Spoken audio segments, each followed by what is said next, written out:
Bonjour tout le monde, donc aujourd'hui petite vidéo sur le design pattern, template méthode. Alors ce design pattern est vraiment très simple. On va déjà regarder la définition qui est donnée. On nous dit qu'une classe abstraite expose des templates, des façons d'exécuter ces méthodes. En règle générale, c'est surtout l'ordre qui est très important. Ces sous-classes peuvent surcharger les méthodes d'implémentation selon leurs besoins, mais l'invocation doit toujours se faire de la même manière que celle définie dans la classe abstraite. Donc on nous dit que le design pattern template est un pattern de la catégorie behavior. Alors ici, ils ont créé une classe abstraite game avec les méthodes initialize, start play, end play et play. Et les seules méthodes qui sont redéfinies, ce sont les méthodes initialize, start play et end play.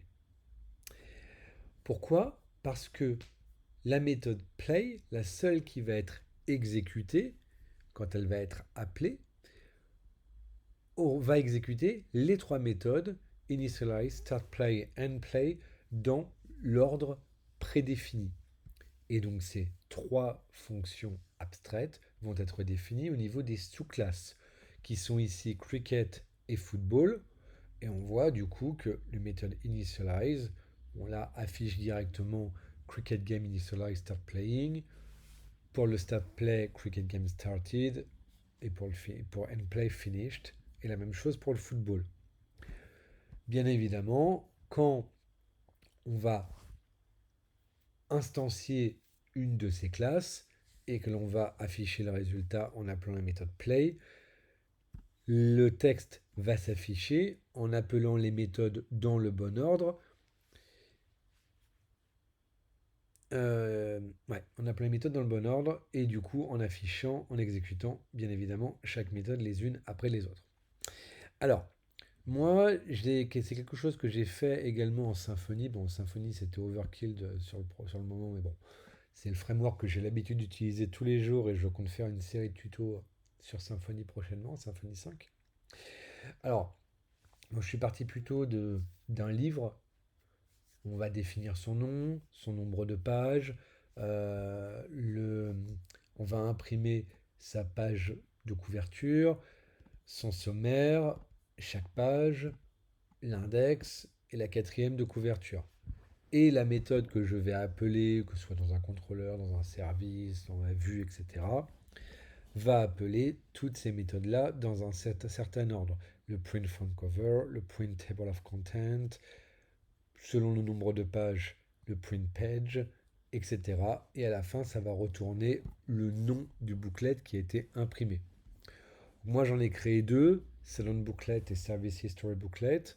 Pour le Salon Booklet, donc j'ai le name qui est retourné. Alors j'aurais pu faire un return get class this, dans ces cas-là qui aurait été dans la méthode abstraite, mais attention à get class, ça vous retourne le nom de la classe certes, mais préfixé du namespace. Donc après, bon, il faut faire une regex pour retourner uniquement le nom directement donc, et supprimer tout ce qu'il y a avant. Bon. J'aurais pu le faire, j'avais pas envie de m'embêter avec ça. Je voulais faire simple, hein, comme c'est un tuto. Donc là, chacune des méthodes est implémentée. Remarquez bien le sprintf, parce qu'une méthode qu'on pratiquait il y a très longtemps, c'était de concaténer directement en mettant printing page, page number, for saloon car booklet. Depuis pas mal d'années, je me rends compte que c'est vraiment beaucoup mieux d'utiliser sprintf, notamment parce qu'ici, du coup, on peut forcer le type d'insertion. Donc là, ici, je mets pourcentage %D pour un page number. Ça aurait pu être pourcentage %S si ça avait été un string, etc. Donc là, ici, j'ai effectivement le service history booklet. Donc là, qui implémente tout. Dans le contrôleur, je fais un new des deux classes. Et là, ici, du coup, j'appelle la méthode générique qui est définie dans la classe abstraite.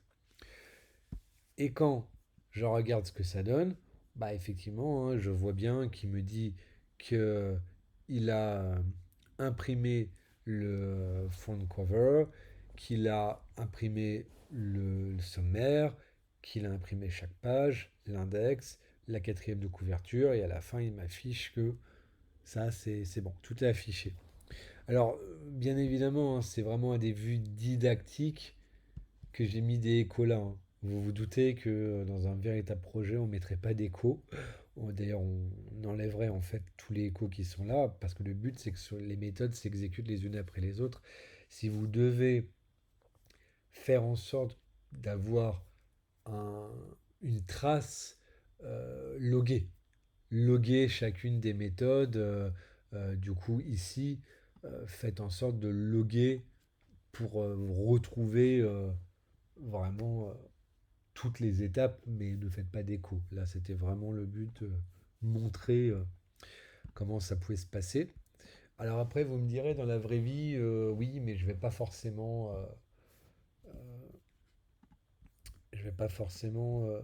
appeler directement ma classe. Alors oui, vous avez raison, il y a plusieurs moyens de faire ça. Ça pourrait être bah, une factory, par exemple, même si ça commence à s'utiliser de moins en moins, mais ça pourrait être le design pattern factory qu'on verra un jour, qui permettrait de déterminer à la volée si on doit afficher le salon booklet ou le service history booklet. Et je réfléchissais à un autre design pattern, mais c'est pas, ça s'appliquerait pas ici, ce serait stratégie. Mais stratégie, c'est plutôt pour injecter un comportement particulier euh, qui est redéfini au niveau de chaque sous-classe. Donc c'est un petit peu différent. Donc là, ce serait plutôt Factory que Strategy. En tout cas, voilà.